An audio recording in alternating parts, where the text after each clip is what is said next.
ലഹരിക്കെതിരെ ജനങ്ങളും സർക്കാരും പോലീസും എല്ലാവരും ഒറ്റക്കെട്ടായി തന്നെ നിൽക്കുകയാണ്. അതിന്റെ തെളിവാണ് കുറച്ച് ദിവസങ്ങളായി കണ്ടുവരുന്നത്. ആദ്യം തന്നെ സിനിമാ നടൻ ഷൈൻ ടോം ചാക്കോ, പിന്നെ ശ്രീനാഥ് ബാസി, സംവിധായകൻ ഖാലിദ് റഹ്മാൻ, അവസാനം റാപ്പർ വേടൻ.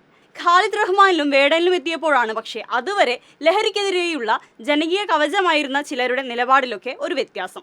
നാട്ടിൽ നിയമവിരുദ്ധമായ ലഹരി ഉപയോഗിക്കുന്നവരെ കണ്ടെത്താനും അതില്ലാതാക്കാനും തന്നെയാണ് തീരുമാനം.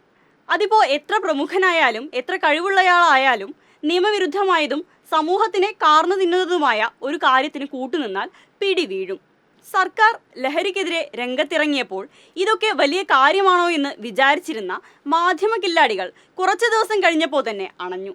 ശരിക്കും സർക്കാർ ലഹരിയെ തുരത്തുമെന്ന് കണ്ടപ്പോൾ ഒന്ന് ഭയന്നതാവാനും സാധ്യതയുണ്ട്. ഏതായാലും ആ സാമട്ടൊക്കെ മാറി നമ്മളും ലഹരി വിഷയത്തിൽ സർക്കാരിനൊപ്പം എന്ന മൂടാണ് പിന്നെ അവരെടുത്തത്. അപ്പോഴാണ് ജാതിമത ലിംഗ പ്രമുഖ വ്യത്യാസമില്ലാതെ നിരോധിത ലഹരി ഉപയോഗിക്കുന്നവരുടെയൊക്കെ തൂക്കാൻ തുടങ്ങിയത്. അതോടെ ഇവരുടെ നിലപാടിൽ ചെറിയ മാറ്റം വന്നു തുടങ്ങി. ആളുകളെ പറഞ്ഞു പറ്റിച്ച് തമ്മിലടിപ്പിക്കാൻ ചില സമയത്ത് സംഘികളെക്കാളും കഴിവുള്ള ഇവരുടെ ആദ്യത്തെ പ്രശ്നം ഖാലിദ് റഹ്മാനെ അറസ്റ്റ് ചെയ്തപ്പോഴായിരുന്നു.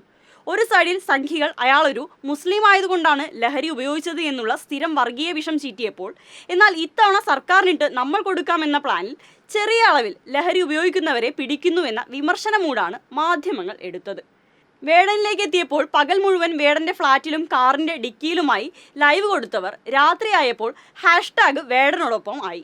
6 ഗ്രാം ഒരു ബീഡിക്കുള്ളതേ ഉള്ളൂ എന്ന കാര്യം സ്വന്തം അനുഭവത്തിന്റെ വെളിച്ചത്തിലാകാം ഒരു പ്രമുഖ മാധ്യമ പ്രവർത്തക തന്നെ പരസ്യമായി പറയുകയും ചെയ്തു. ഇത്രയും ചെറിയ അളവിൽ എന്തിരിക്കുന്നു, വേടനെ ജാതി നോക്കിയാണ് അറസ്റ്റ് ചെയ്തത് എന്നുവരെയായി. പതുക്കെ മാധ്യമങ്ങളും സംഘികളും ഒരു നാണയത്തിന്റെ 2 വശങ്ങളായി മാറി.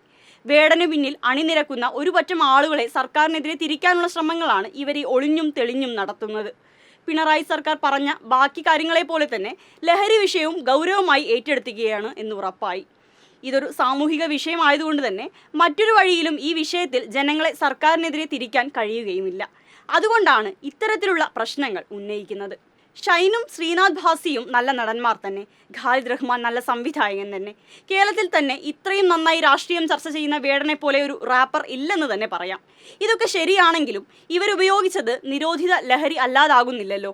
അവരൊക്കെ നിയമവിരുദ്ധമായി ഒരു കാര്യം ചെയ്തില്ല എന്ന് പറയാനാകില്ലല്ലോ. ഏതായാലും ലഹരിക്കെതിരെ സർക്കാർ തുനിഞ്ഞിറങ്ങിയിട്ടുണ്ട്. ഇവരൊക്കെ മേൽപ്പറഞ്ഞ നന്മ നിറഞ്ഞ മാധ്യമ പ്രവർത്തകർ പറഞ്ഞ പോലെ ലേശം ഉപയോഗിക്കുന്നവർ തന്നെ ആയിരിക്കും. ഈ നാട്ടിൽ ഇത് വിൽക്കുന്നത് കൊണ്ടല്ലേ പലർക്കായിട്ട് ഇത് ലേശം കിട്ടുന്നത്. അപ്പോൾ അത് കണ്ടെത്താൻ ഈ ലേശക്കാരെ തന്നെ കണ്ടെത്തണം. ഇവരുടെ പിന്നിലുള്ളവരും ഇവർക്ക് ലഹരി കൊടുത്തവരുമൊക്കെ ഇപ്പോൾ തന്നെ പോലീസിൻ്റെയും എക്സൈസിൻ്റെയും സർവൈലൻസിൽ ആയിരിക്കും. അമിതമായ ലഹരി ഉപയോഗം നാടിനെ കാർന്നു തിന്നുന്ന ഒരു വിപത്ത് തന്നെയാണ്. ഇല്ലാതാക്കുമെന്ന് സർക്കാർ പറഞ്ഞിട്ടുണ്ടെങ്കിൽ ഇല്ലാതാക്കിയിരിക്കും എന്ന് ഉദാഹരണ സഹിതം ഉറപ്പുമായി. ഇനിയിപ്പോൾ ഇക്കാര്യത്തിൽ സർക്കാരിൻ്റെ മെക്കിട്ട് കയറാൻ സ്കോപ്പില്ല. ഈ മാധ്യമ കില്ലാടികളൊക്കെ കോൾ ഹിസ്റ്ററിയും ചാറ്റും ഡിലീറ്റ് ചെയ്യുന്നതിനെ കുറിച്ച് മാത്രം ഇനി ആലോചിച്ചാൽ മതി.